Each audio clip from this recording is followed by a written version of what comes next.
चार पहर राति जाला थाला से विला। चार पहर राति जाला थाला से विला चरण तोहार छठी मैया। दर्शन देहाया पान जगतारण मैया। भेंट देहाया पान छठिया मैया।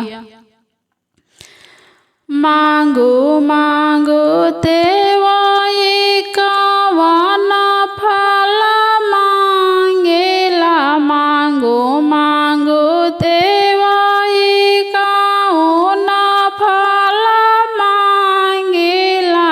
जे तोरा हृदय में समाए छठी मैया।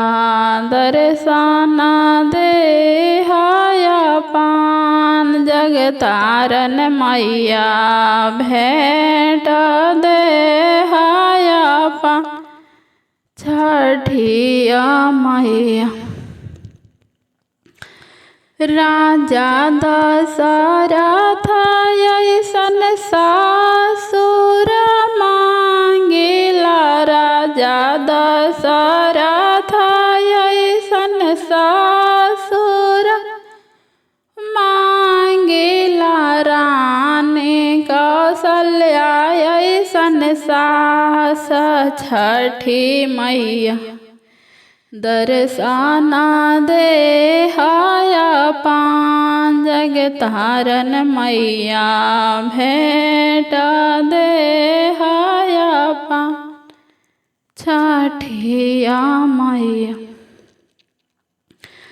राम लक्ष्मण ऐसन देवर मांगेला। राम लक्ष्मण ऐसन देवर मांगेला। गोतनी मांगेला जोड़ीदार छठी मैया।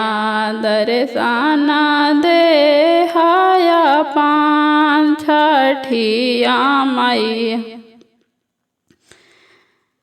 नयन सुनैन ऐसन ननद मांगेला। नयन सुनैन ऐसन ननद मांगेला। पुरुष मांगेला भगवान छठी मैया। दर्शन देहाया पान छठिया मैया। भेंट देहाया पान छठिया मैया। घोड़ावा चढ़ाना केरा पाँच पुत्र मांगेला। घोड़ावा चढ़ाना केरा पाँच पुत्र मांगेला।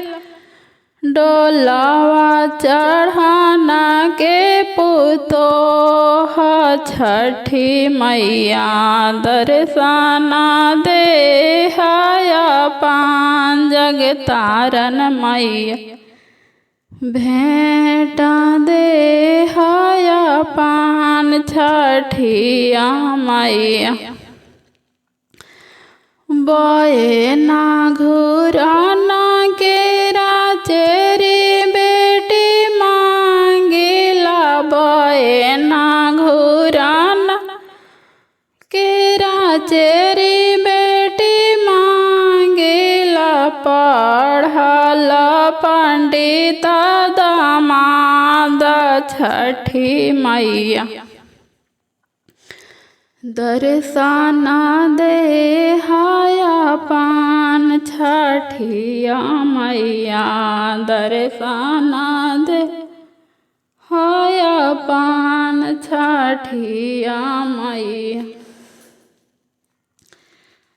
आगे आगे तेवाई काते का बुद्धि छेराला आगे आगे तेवाई काते का बुद्धि छेराला सब मांगेला समतुल छठी मैया दर्शन दे हाया पान जगतारन मैया बेटा दे हाया पान छठिया मैया चार पहर राति जल थल से विला चार पहर राति जल थल से विला चरना तोहार छठी मैया दर्शन दे हाया पान जगतारन मैया बेटा दे हाया पान छठिया मैया।